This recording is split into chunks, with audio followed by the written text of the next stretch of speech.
The alien princess followed him. He was already waiting. On the edge of star charts, where maps thinned and the dark began to look like possibility instead of threat, sound and silence told him where attention should go. The colony's night was not silent. Wind made music against the solar arrays. Distant machinery kept time with low, faithful hums, and the water reclaimers sighed as they did every 3 hours. But beneath that familiar chorus, Elias felt a new thread of presence, like a note slightly out of tune. He was at the observatory because small noises had always become big things in his life. That was the truth he told himself when he stayed late, when he chose to watch the sky instead of sleep. A xenobiologist by training and a tinkerer by habit, Elias had a way of seeing patterns where others saw only weather. That evening his instruments picked up a slow, steady rise in an energy signature, soft and precise. Not a storm, not traffic. Something shaped, deliberate. He watched the display as if it might tell a story without words. The signal did not scream. It arrived like a stranger at a crowded table who did not speak but whose posture made everyone notice. At first, it seemed to come from beyond the colony's safe lanes, from the darker side of the system where the gas giants kept long, patient orbits. Then, the signal curved. Elias sat very still. The curve was intentional. By the time the signal reached the outer relay, Elias had convinced himself of nothing. He opened the main comm and sent a quiet note to the council. The colony council was practical and slow, excellent at repeating cautions and terrible at imagination. They told him to log the reading and wait for confirmation. Politely, Elias ignored the advice. Waiting made the thing in him that listened go quiet. He needed action. He packed the transit with a small kit of tools that had kept him alive on 2 different worlds and stepped into the cool night. The colony's lights were dimmed to protect the sleep of its youngest and its oldest. He moved along the walkway that skirted the observatory dome, past beds and gardens, and the small, stubborn trees the settlers had taught to bend toward the sun. The path had grown familiar enough that line-by-line instruction was unnecessary. His steps were measured because he liked his body to be a machine that followed commands: feet, breath, hands. The sky over the landing bay had a weight to it. Stars were clearer at the horizon where the planet's thin atmosphere thinned to black. He watched the instruments tick down the approach time. Someone, something, was coming close enough to be seen with the naked eye. Elias felt his heart do something awkward, like a tool jarred from its place. He had seen small ships before. He had watched satellites tumble and derelict probes fall into atmospheres. He had not seen a ship that made the air around it whisper. The first sign was not light. It was a pressure change that moved like a thought across the landing bay, bending the tall grasses and lifting loose paper sentinels from the research station's notice board. Then a shine, a hull that did not look like any pictures from the old libraries. It was not metal in the way humanity used metal. It seemed to breathe a soft color, shifting like a memory. The craft settled with gentle courtesy, as if it were a visitor at a private house asking permission to come in. There was one figure beside the ship when the ramp opened. She moved with a calm ease that suggested a long march across different worlds. Her skin caught the low lights in a way that made Elias think of river pebbles. She was tall in the elegant way of people meant to be seen, not to assert. Her garments were woven in patterns that changed when she moved, like a woven weather. She carried no weapons, nothing that suggested she belonged to the kind of story that ended in violence. Her eyes, when she turned toward him, were the color of a far horizon, clear, patient, and almost amused. He should have been surprised or afraid. Instead, Elias felt a small, profound recognition. The sensation was not the recognition he would have expected from a face seen before. It was deeper, like finding a familiar footfall in a song you had only ever hummed in your head. He did not know why his chest settled when she tilted her head as if considering the planet and then considering him. "You are Elia's Morn," she said in a voice that fitted her like silk. It was not rough or nasal like many translated voices on old films. It had the clarity of a morning bell, language bent, folded, and reassembled by the colony's translator, but the meaning was unmistakable. "How do you?" he began. He stopped. Questions pressed at him, mechanical and eager.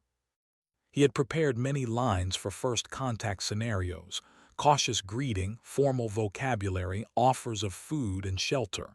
None of them felt true now. "You are not the envoy of your people," she said, reading the silence. "You are a scientist who listens. It called to you." Elias almost laughed. He was not sure if she meant the signal or his own habit of listening. She stepped closer, the fabric of her clothing moving like surface water, and for a moment there was a scent he could not name, sweet, not floral, a smell that made the hair on his arms stand at attention for no practical reason. "My ship's sensors noticed you first," she continued. "We observe many worlds. I am Liara." Her name was a shape in the air that fit without strain. She did not smile, but there was something like a small fold at the corner of her mouth that made her look younger than she might have been. Elias said his name. He offered the simple facts he could not help offering. His role at the observatory, the history of the colony, the gentle present of their weather systems. Liara listened in a way that made him feel the words like stones dropped into clear water. Rings formed and never really reached their edge. They sat on the low wall that edged the landing bay. The colony's lights washed the area in kind, tired yellow. Liara's ship hummed behind her with the easy authority of a whale. Around them the plants swayed as if they were also listening. Neither spoke of protocol. Protocol felt small and brittle in the mouth of what this moment wanted to be. "You followed a trail," Elias said, because the truth moved heavy and urgent through his chest now that the first edges were softened. "You followed something, or someone." Liara's gaze softened. "We follow patterns, not always people," she said. "But sometimes the pattern grows until it looks like a person. You have something we call a cadence in your presence. Many of our instruments align when you are near." He blinked. "Cadence, I'm afraid I don't understand." "You will." She did not offer more. Instead, she produced a small device, no larger than a hand, that unfolded like a flower. It projected a map of lines that wove and pulsed across the colony and beyond, each line a filigree of data, migratory routes of birds, currents in the upper atmosphere, the colony's radio chatter, and over it all a faint, silver filament that throbbed like a heartbeat.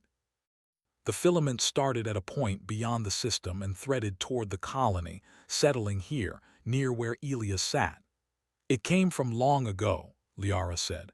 "Not old enough to be legend, but not recent enough to be plain. You have always been receptive to strings like this. Your people are young and grow quickly. We watch, we learn. Sometimes we step closer." "Why me?" The question came out softer than Elias had intended. Part of him was already imagining greater things. Missions, honors, the colony council needing his explanation. Another part, older and quieter, imagined a life uprooted, leaving the slow gardens and the quiet lab. Liara considered him as if tasting multiple answers and choosing the most honest. "Because you listen, not to hear noise, but to find intention. Your kind changes when it is given curiosity with kindness. That excites us." The word excites was not an emotion on Liara's face so much as a measuring of interest. She did not pry. She offered a window instead. She told him about the observation posts, civilized, patient, watchful, about the older expedition that had crossed a map of stars and never returned, about how her people studied those who put themselves in motion, who left worlds to learn new ones. She spoke in images as much as words, drawing pictures in the small air, showing Elias spirals that meant time and grids that meant patience. Elias felt a tiny universe open inside his chest. There in the half-light, his careful life in the lab looked both small and extraordinary. The microscopes, the careful notes, The knight spent tuning instruments until the birds began to think him part of the landscape. Those were not small. They were preparations. He also felt a fear he had not expected. The fear was simple and honest. What if the recognition was a mistake? What if he was only dreaming because he had listened too long? Liara seemed to read things beyond words. She reached out, not touching him but close enough that he could have lifted to take her hand if he wanted. The air changed, as if the environment accepted the possibility of a bridge. "We do not always involve ourselves directly," Liara said. "That would be imposition. But the world is changing and change sings to some of us. We move when the song is clear." Her device made a new image, an array of silhouettes, each different, all turning toward a common point. "You said the ship reacted when it was near me," Elias said, remembering the moment when the hull's surface had seemed to shift. Did it recognize me?" Liara laughed softly. "Recognition is not always what you think," she said. "It was curious." "It is not a machine of war, Elias. It is an instrument of learning. It answered what it could sense. You answered back in ways your language does not yet name." The night around them seemed to hold its breath. In the distance, a baby cried, a reminder of ordinary life continuing. The colony hummed. Yet this moment had a slope to it, like an incline that might lead to a familiar room or to a new continent. Elias wanted to ask more. He wanted to know where the older expedition had vanished and whether it had left anything useful behind. He wanted to know if Liara's people intended to change human history or merely to observe it. He wanted to ask if this attention was kind or neutral or dangerous. These questions clustered in his throat like small birds waiting for permission to fly. Liara stood and folded the device. Her movements were practiced and kind. "There is much to learn," she said. "We will not bring you unasked. I only wish to know who answers certain callings. You answered. That matters." "Why would I?" Elias stopped. He thought of the colony, of the people who relied on him, of the slow certainty of a life built one careful choice at a time. He thought of curiosity, how it had made him leave home as a youth, and how it had guided him back when the world seemed to close. He believed in small efforts. He believed in good questions. "You do not have to leave," Liara said, as if she had been reading the scatter of his thoughts. "Answers can be found in place. Bridges can start at doorways. If you are willing, I will show you how our instruments feel the world. I will teach you how to read patterns the way your species reads words. And if you do not wish to leave, you may still keep watching. We will visit." Elias found himself laughing then, a short sound that was relieved, not nervous. It felt good to laugh. It made his chest lighter in an honest way. "You talk as if I will understand in a day," he said. "Perhaps not in a day," Liara said, "but you have listened for a long time." She tilted her head, and for an instant the map of her face softened. "That is why I came." They stayed there until the air cooled further, and the colony's lights grew softer. She spoke of simple things before the more complicated. How to tune an instrument that felt the warmth in a pattern. How to listen to the odd pauses in radio transmissions that were not faults but beginnings. Elias asked simple, good questions. Liara answered with patience that made him feel both child and colleague.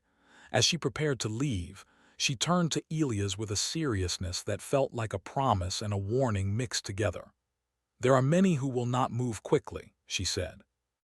"Time is not the same for all minds. You will have to choose how quickly you want to speak. For now, keep listening." Her ship rose with a gentle reluctance and left a trail that shimmered like a needle stitch across the sky. Elias watched until the craft was a dot. His feet had not moved from the landing bay. The small noises of the colony resumed with the tiredness of things that had not been interrupted for long. He stood in the place he had always been, and yet not. Something had shifted. A chord had been struck, and its vibration moved through him as if through a long instrument. That night he did not sleep well. He thought of the silver filament in Liara's projection, of the older expedition, of the idea that his simple habit of listening might have weight in a larger world. He sat by the window and watched the sky. The stars were ordinary and astonishing in equal measure. He understood something quiet and steady, an understanding that did not need to force itself into grand claims. Elias woke before the sun touched the horizon. Even the quiet hum of the colony seemed sharper in the early hours, a chorus of machines, birds, and water reclaimers blending in a rhythm he had always known. But now the hum felt different, as if it had layered itself with something else, a subtle expectation. The events of the previous night lingered in his mind, like a melody remembered after a long dream. Liara's words, her presence, and the silver filament that pulsed through her projection haunted him. He had spent years observing patterns in the sky and signals, but none of it had ever felt like an invitation before. He walked to the observatory, moving quickly but deliberately. Instruments awaited him, and perhaps they too had been listening. He traced his fingers over the controls, checking calibrations and logs, though he knew what he sought was not fully measurable. Something in the energy signature that Liara had followed remained, faint and irregular, like a heartbeat too distant to feel directly. It pulsed gently on the display, coaxing him toward understanding. Hours later, she returned. Liara did not announce herself with light or sound. Her presence was simply there, and Elias knew before he saw her that she had arrived. She stood at the edge of the observatory platform, the early light catching the contours of her garments, which shimmered as though they carried hidden stars in their weave. "You did not sleep," she said softly, reading him as easily as if he were a book. "I needed to be ready," Elias admitted. "I keep thinking about what you said, about patterns and listening about the expedition." Liara stepped closer, not hurried, her movement a careful grace. "Patterns are everywhere, Elias, in the skies, in sound, in the mind. Some patterns call to you, others wait to be found." She extended a device toward him, similar to the one she had shown before but more refined. It unfolded like a living sculpture, lines of light weaving across the air. Elias could see signals and pulses forming intricate networks, connecting the colony, the nearby planets, and points further beyond the known system. And then, faint but clear, a single filament appeared, the same one he had glimpsed in her projection. "You are part of a pattern we have been following for generations," she said. "Your species is young, but it changes faster than most we have observed. You are a bridge." The word felt strange in his mouth. "A bridge between who and what?" "Between what you are and what you can become," Liara replied. Her voice was steady, patient. "Not all bridges are meant for passage immediately. Some are meant to teach the traveler to listen and to understand before they cross." Elias bent over the device, watching the filament pulse with rhythm and purpose. "And this," he said, "this is why you followed me." "Yes," Liara said simply. "You answer signals in ways that others do not. Curiosity, attentiveness, patience, qualities your people often undervalue. You embody them naturally." Elias rubbed his forehead. He wanted to ask more, but words failed him. He had dedicated his life to studying alien life, to observing patterns and predicting behaviors. And yet now, an alien being told him that he was part of a pattern far larger than anything he had ever considered. "Can you show me more?" he finally asked. Liara nodded. She adjusted the device and the air between them shimmered, projecting holographic maps of the galaxy and points of interest along invisible lines connecting stars, colonies, and stations. Elias could see it, humanity's expansion, measured not in conquest but in understanding and adaptation, highlighted as small yet deliberate movements within the greater network. And beyond that, other species observed humanity in ways he had never imagined. "These stations," he said, pointing to glowing points far beyond the solar system, "they are monitoring us." "Yes," Liara said, "but observation is not always passive. Some of these civilizations are interested in understanding, in cooperation. Others are curious simply for their knowledge. They do not interfere unless a pattern changes enough to demand response. He traced a line connecting several stations. And the expedition you mentioned last night, the one that vanished. Liara's eyes softened, a flicker of thought passing across her face. It was not lost, not entirely. It was integrated into a system of observation. The individuals became part of a network of learning, an experiment in observation and understanding. Their knowledge is preserved, awaiting the moment when it will serve a greater purpose. Elias stared at the filament again. The sense of recognition he had felt before returned stronger. The idea that he, an ordinary scientist, might be part of a lineage or legacy hidden across generations and light years was both thrilling and daunting. He felt as if the universe had quietly waited for him to notice. "Why me?" he asked again. Liara's voice was gentle yet firm. "Because you listen. Others may see the pattern, but few hear it. Curiosity alone is not enough. It must be paired with empathy and patience. You have these qualities."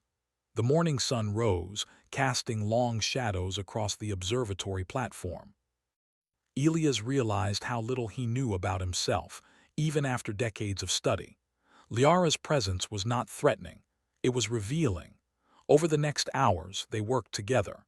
Elias learned to read the signals in ways that felt almost intuitive once Liara guided him.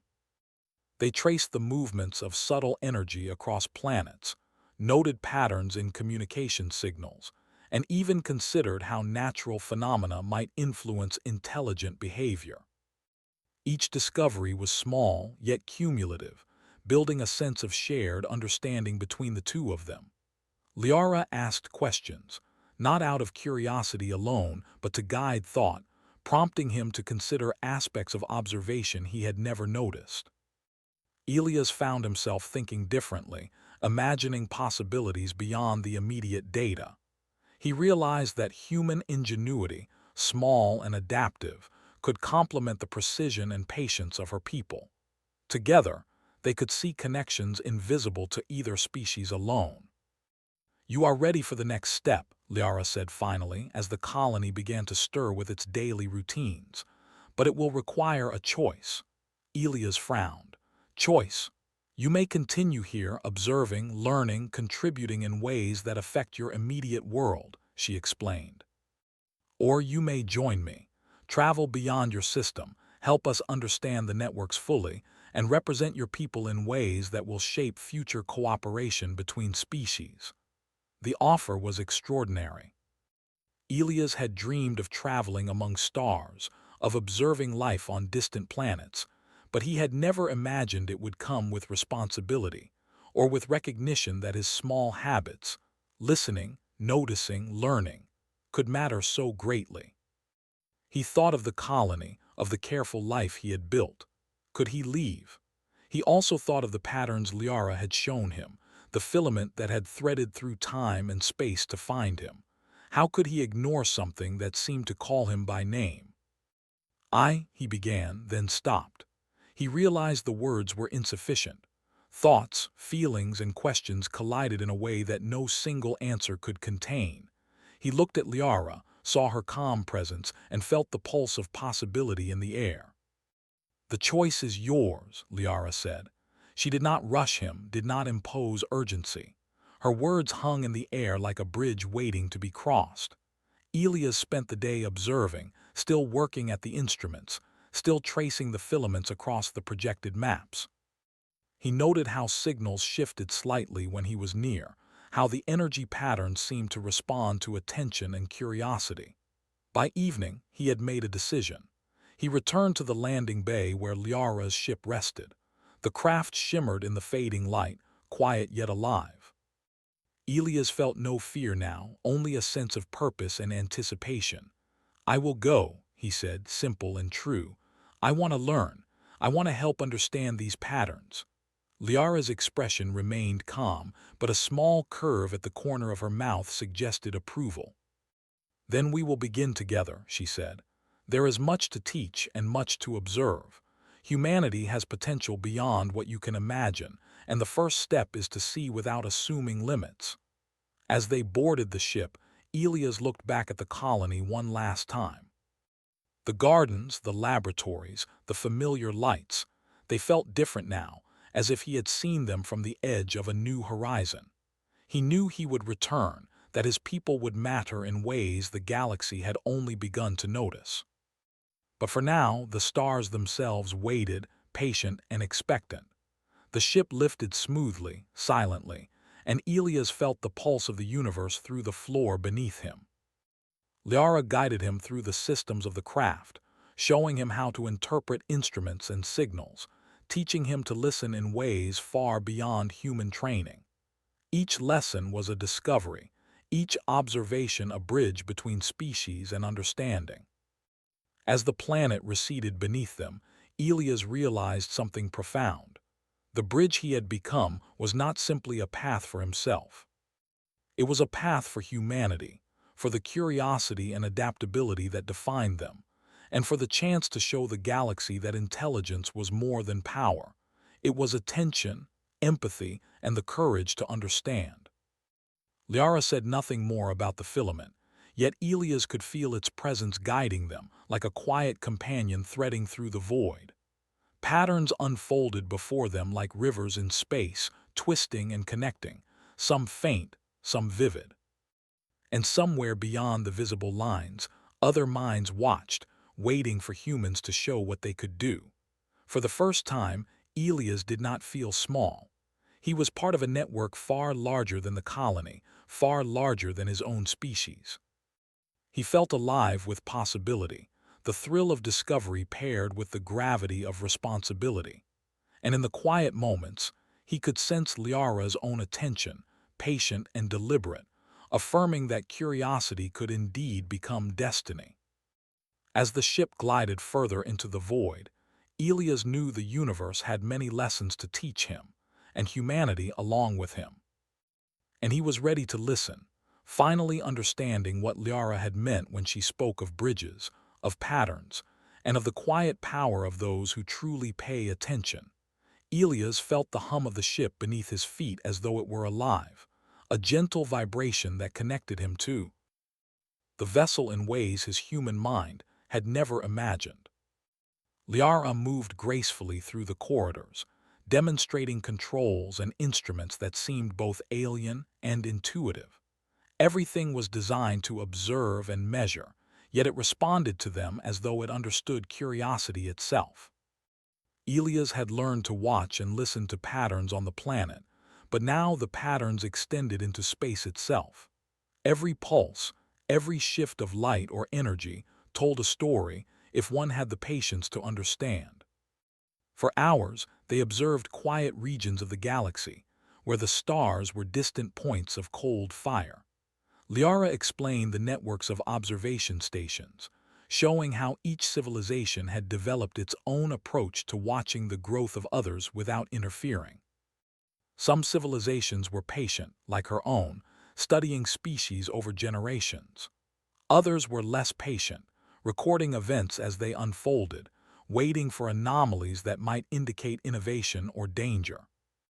Elias marveled at the precision and complexity of it all, realizing how young humanity truly was in comparison, yet how remarkable it was that humans adapted so quickly when given opportunity. "The universe listens to those who pay attention," Liara said one quiet moment as Elias traced the movements of a distant satellite array. "Some species command with force, some command with curiosity. Your people, though new, excel at curiosity when it is focused.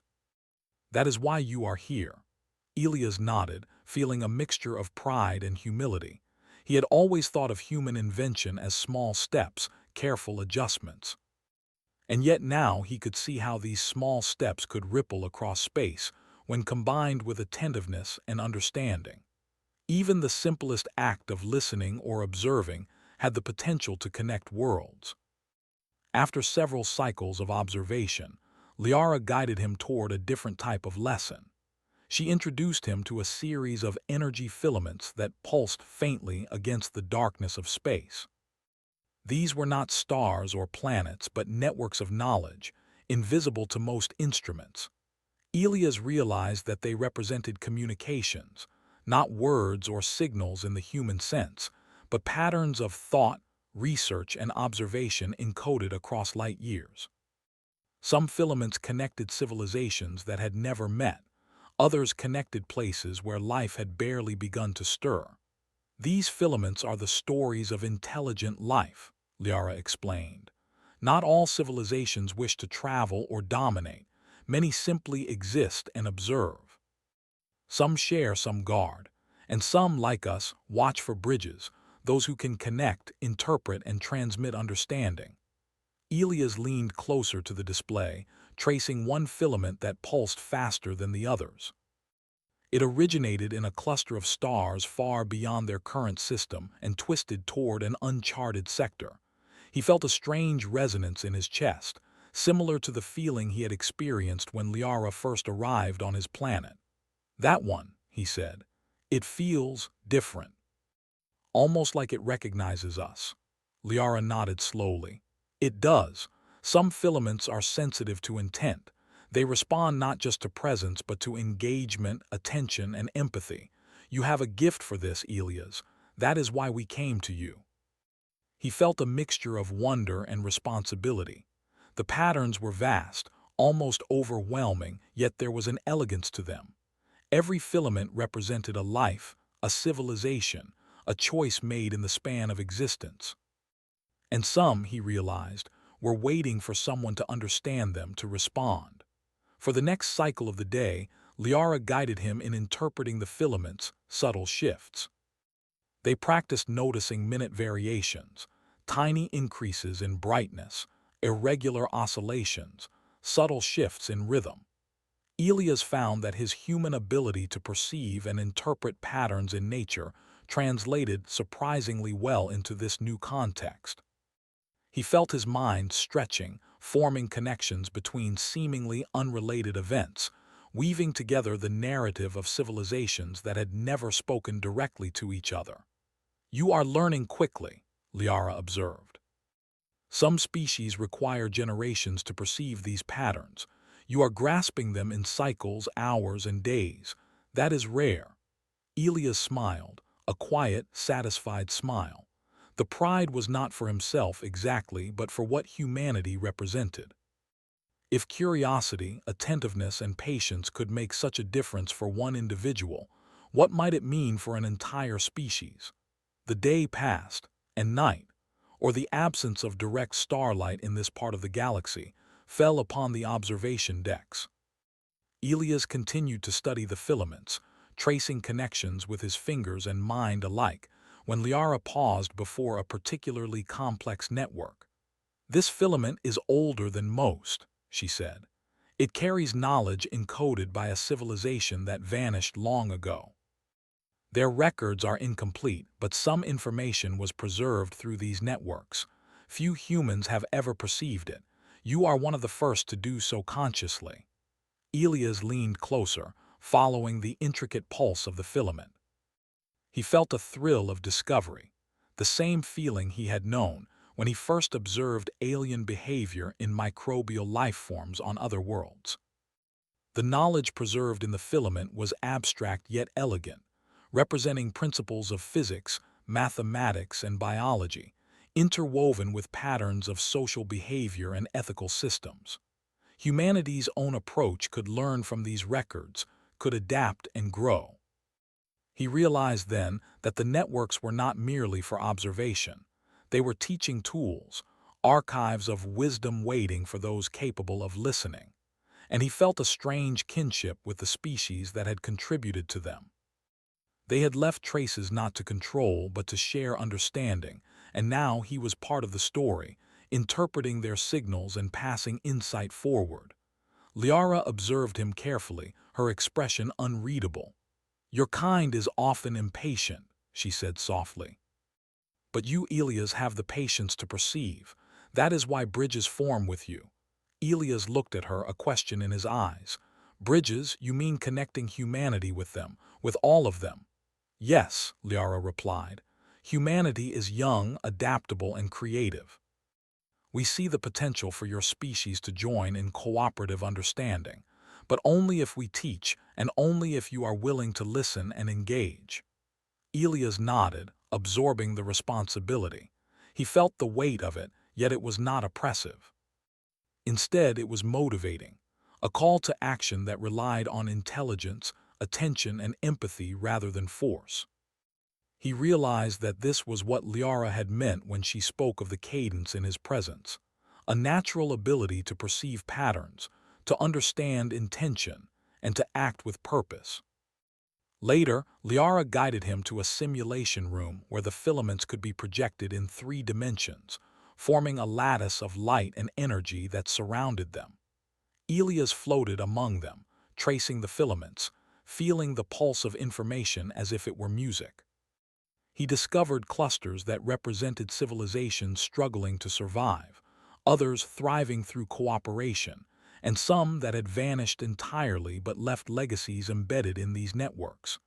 "This is the story of life," Liara said quietly. "Not just human life or my people's life, but the life of intelligence in the universe.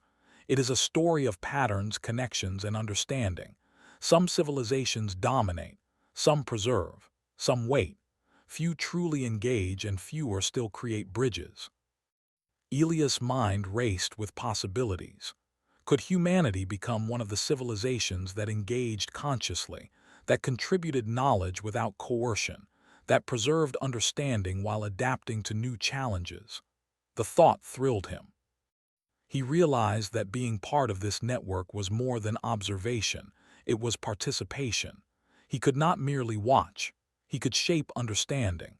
Over the next cycles, Elias and Liara began experiments with the filaments. They transmitted small, encoded signals representing human thought processes, human mathematics, and even human creativity, watching as the network responded. Some filaments reacted faintly, others brightened.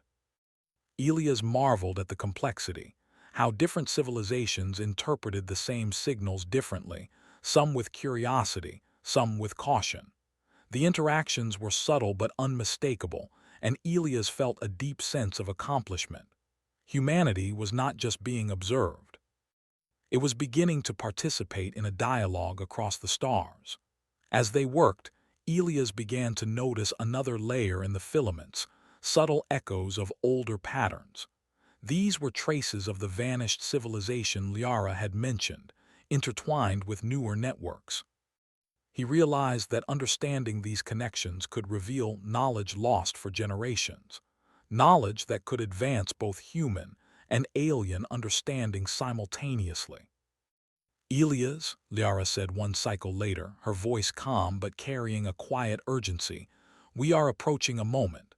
The network will respond more fully if we guide it carefully. Are you prepared to contribute actively?" Elias paused, considering the responsibility. The opportunity was immense, yet he felt ready. "Yes," he said finally, "I am ready." Liara smiled faintly, a curve of approval and encouragement. "Then let us proceed. Together, we will weave understanding across the galaxy, and your people will begin to show the potential we have observed for so long." The simulation glowed brighter, the filaments pulsing in harmony as Elias sent carefully structured patterns into the network. Liara guided him with gentle corrections, showing him nuances of timing, rhythm, and resonance.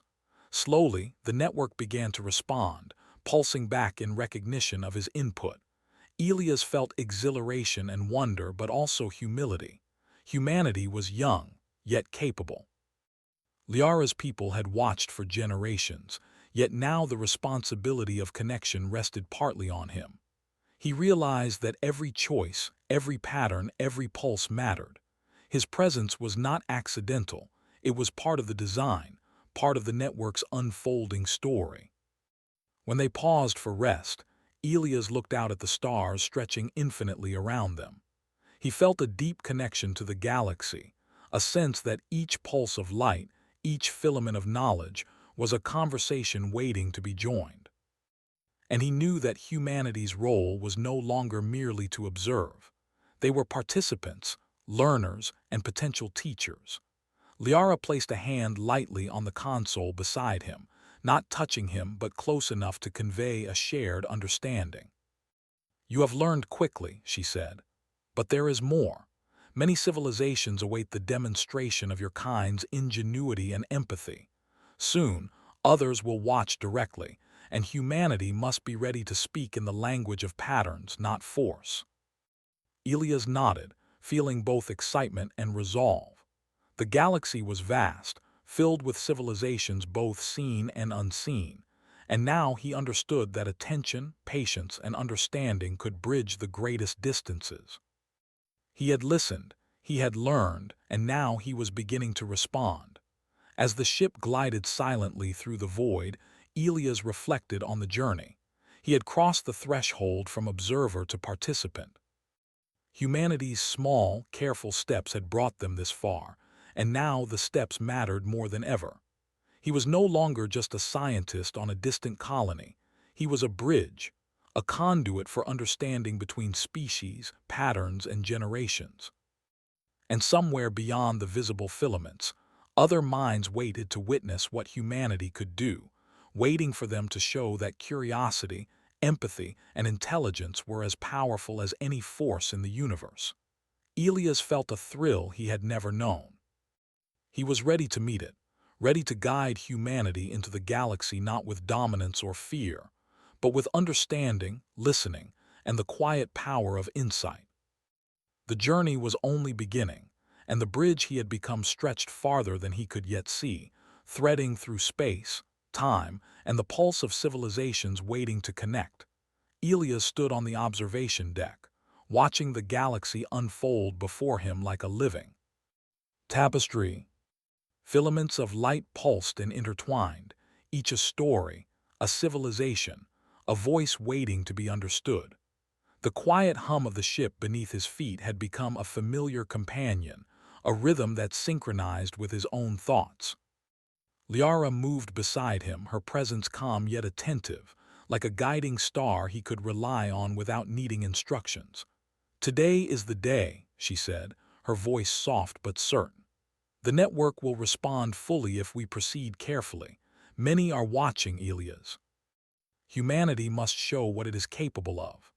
Elias nodded, feeling the weight of responsibility. He had trained his entire life to observe, to notice patterns, to understand. Now the opportunity to demonstrate human ingenuity and empathy extended beyond the colony, beyond the solar system, beyond even the species he knew. The network of civilizations was watching, waiting for proof that humanity could engage thoughtfully and responsibly. He approached the central console, where the filaments converged into a complex, three-dimensional lattice of light and energy. Each filament responded to touch, attention, and intention. Elias' hands hovered above the interface, feeling the subtle pulses beneath his fingers. He realized that the network was not just data. It was alive in a sense, responsive to curiosity, patience, and understanding. His task was to guide it, to show that humans could participate without coercion, with intelligence and empathy. Liara watched silently, offering guidance only when he paused or hesitated.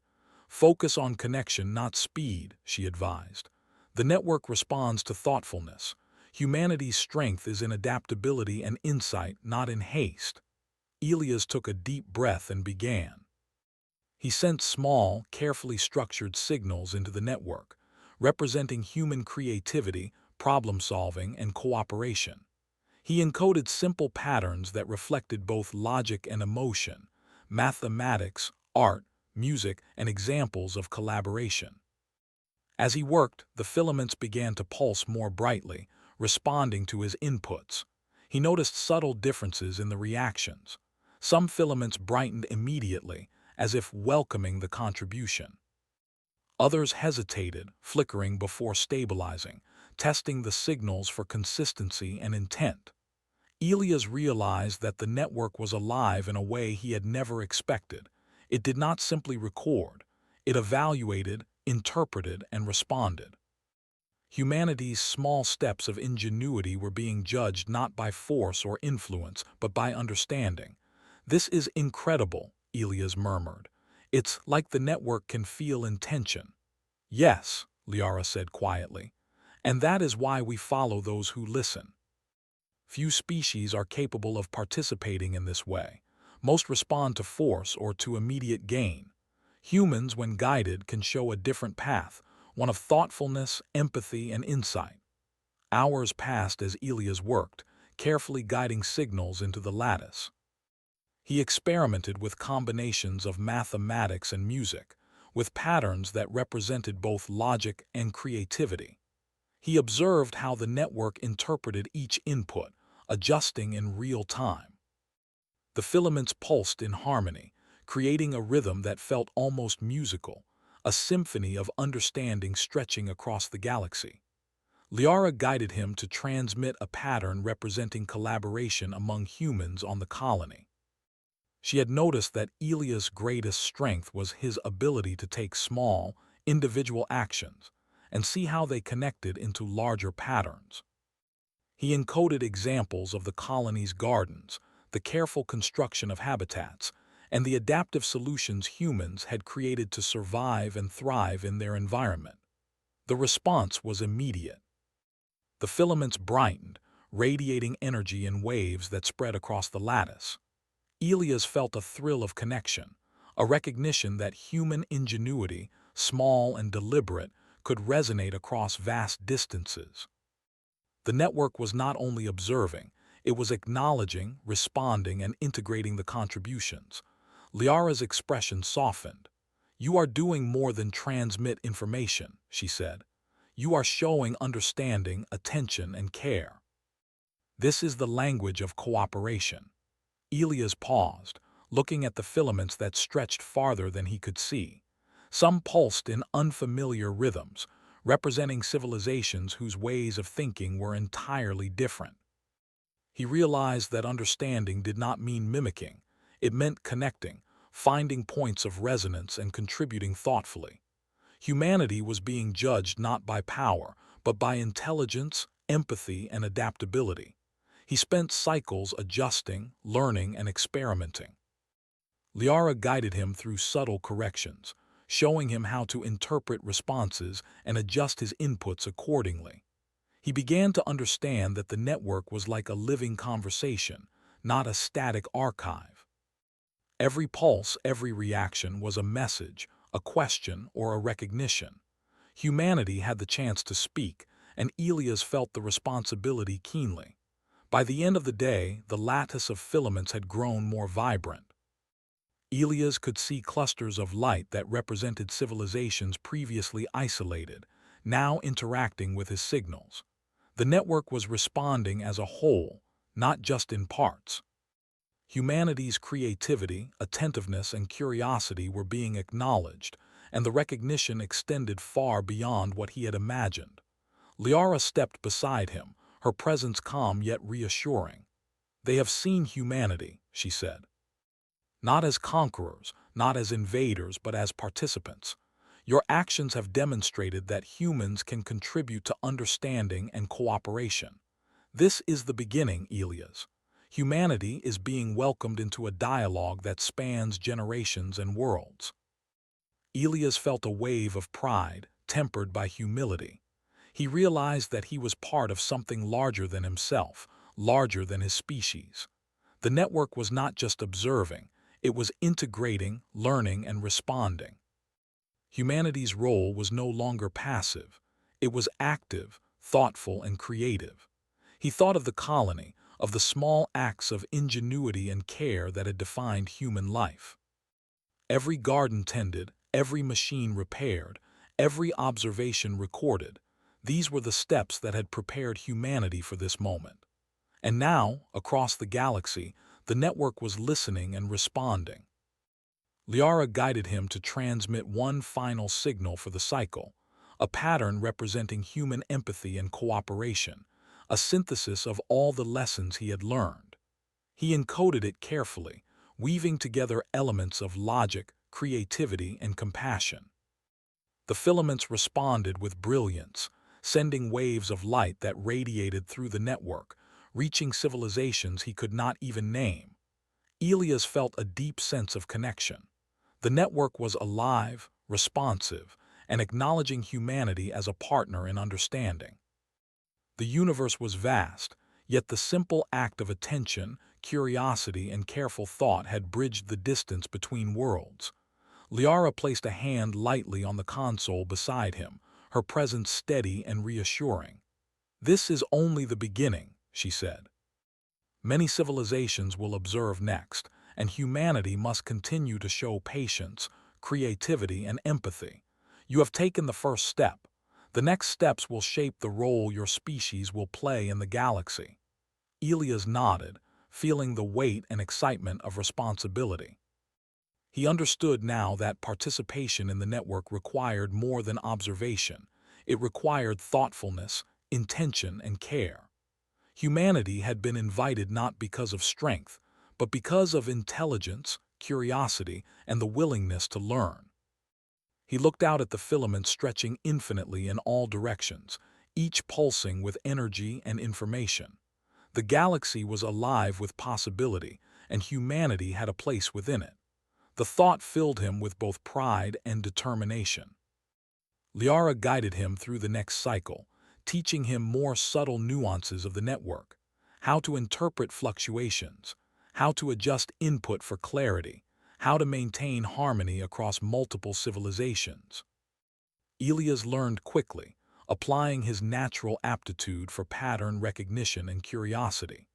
He realized that the network was not only a system for observation, but a living conversation, one that could shape understanding across time and space. By the end of their work, Elias felt a profound sense of accomplishment. Humanity had not only been observed, it had contributed meaningfully to a dialogue that spanned the galaxy.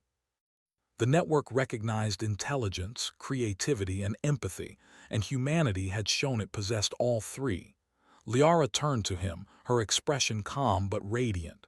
"You have done well," she said. "Your people have potential beyond what they yet understand. The network has acknowledged this, and your actions will influence generations to come. You are a bridge. Elias and bridges connect worlds." Elias felt a deep sense of fulfillment.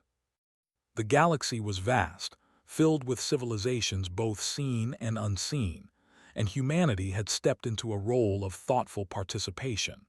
He understood now that every choice, every act of observation, every thoughtful contribution mattered. He thought of the colony he had left behind, of the lives of those who had nurtured curiosity, patience, and understanding. They had prepared humanity for this moment, and now he was extending that legacy across the stars. The ship glided silently through the void, carrying him and Liara toward new systems, new civilizations, and new opportunities to demonstrate the power of attentive, thoughtful intelligence. Elias knew that the journey was only beginning. Humanity's role in the galaxy would grow, shaped by curiosity, empathy, and the willingness to understand. As he looked out at the infinite network of filaments, Elias felt a deep connection to the universe. Every pulse of light, every filament of knowledge, was a conversation waiting to be joined. Humanity had taken its first steps, and now it was participating fully in the dialogue of civilizations. Liara placed a hand lightly on his shoulder, a gesture of reassurance and shared purpose. "The galaxy is vast," she said, "but your people are ready to learn, to connect, and to contribute. You have shown what humanity can do. The future awaits." Elias smiled, feeling both excitement and responsibility. The bridge he had become stretched farther than he could see, threading through space, time, and civilizations. Humanity was no longer simply observed. It was a participant, a learner, and a teacher.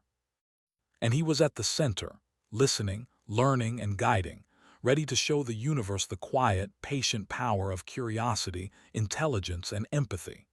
The ship moved forward, carrying Elias and Liara toward uncharted worlds. Patterns pulsed and intertwined, civilizations observed and responded, and humanity's story began anew among the stars.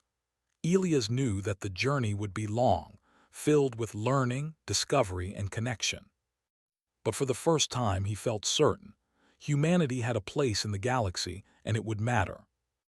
As the endless lattice of filaments glowed around him, Elias realized that the universe had been waiting for someone like him. Not a warrior, not a conqueror, but a listener, a thinker, and a bridge. And he was ready to answer the call. The alien princess followed him. He was already waiting.